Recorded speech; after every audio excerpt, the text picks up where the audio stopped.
In traditional Chinese culture, qi is believed to be a vital force forming part of any living entity. Literally meaning vapor, air, or breath, the word qi is often translated as vital energy, vital force, material energy, or simply as energy. Qi is the central underlying principle in Chinese traditional medicine and in Chinese martial arts. The practice of cultivating and balancing qi is called qigong. Qi is therefore a vital force, the flow of which must be unimpeded for health. References to concepts analogous to qi are found in many Asian belief systems.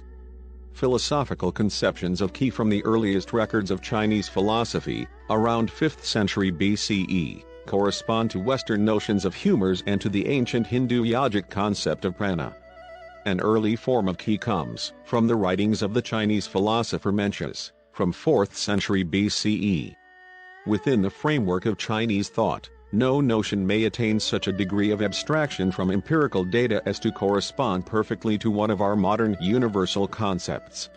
Nevertheless, the term qi comes as close as possible to constituting a generic designation equivalent to our word energy.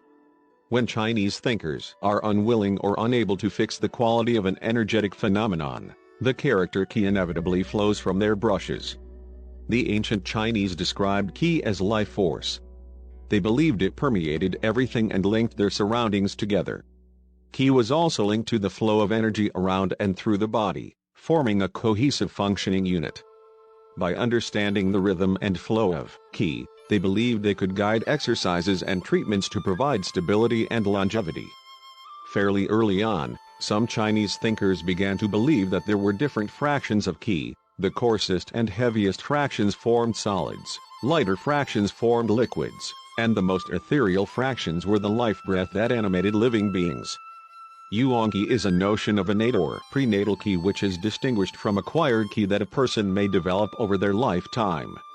The earliest texts that speak of qi give some indications of how the concept developed. In the Analects of Confucius, qi could mean breath. Combining it with the Chinese word for blood, the concept could be used to account for motivational characteristics. Confucius, Analects, the nobleman guards himself against three things. When he is young, his qi has not yet stabilized, so he guards himself against sexual passion.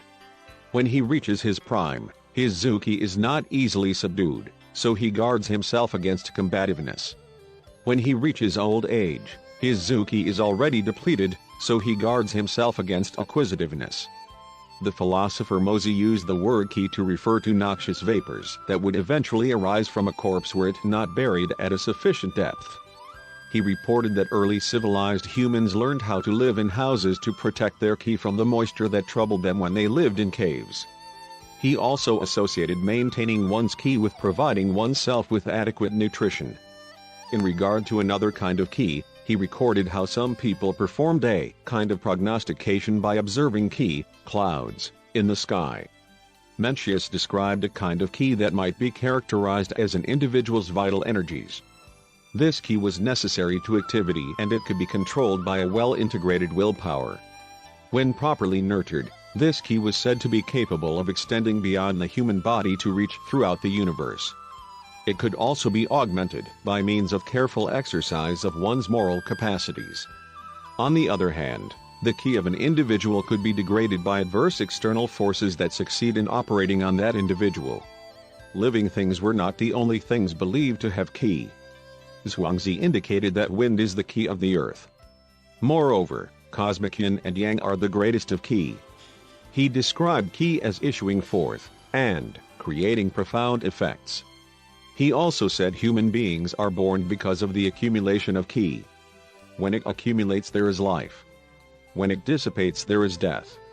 There is one qi that connects and pervades everything in the world.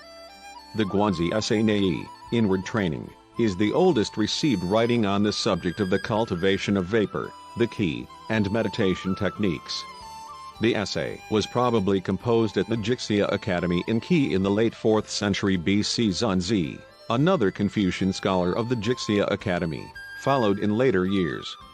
He says, "Fire and water have qi but do not have life.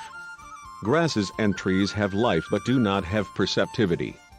Fowl and beasts have perceptivity but do not have yi, that is, sense of right and wrong, duty, justice.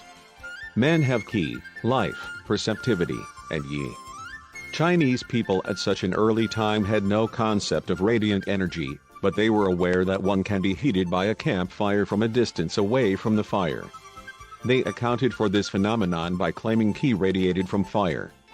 He also uses qi to refer to the vital forces of the body that decline with advanced age.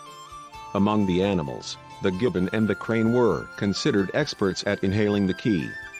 The Confucian scholar Dong Zhongshu wrote in Luxuriant Dew of the Spring and Autumn Annals, the gibbon resembles a macaque, but he is larger, and his color is black. His forearms being long, he lives 800 years, because he is expert in controlling his breathing.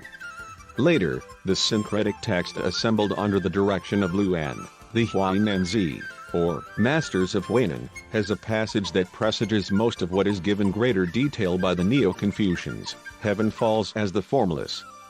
Fleeting, fluttering, penetrating, amorphous it is, and so it is called the supreme luminary. The Tao begins in the void brightening. The void brightening produces the universe.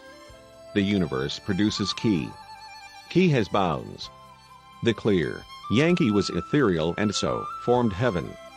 The heavy, turbid qi was congealed and impeded and so formed earth. The conjunction of the clear, yang qi was fluid and easy.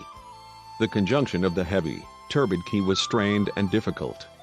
So heaven was formed first and earth was made fast later. The pervading essence of heaven and earth becomes yin and yang. The concentrated essences of yin and yang become the four seasons. The dispersed essences of the four seasons become the myriad creatures. The hot qi of yang in accumulating produces fire. The essence of the fire qi becomes the sun.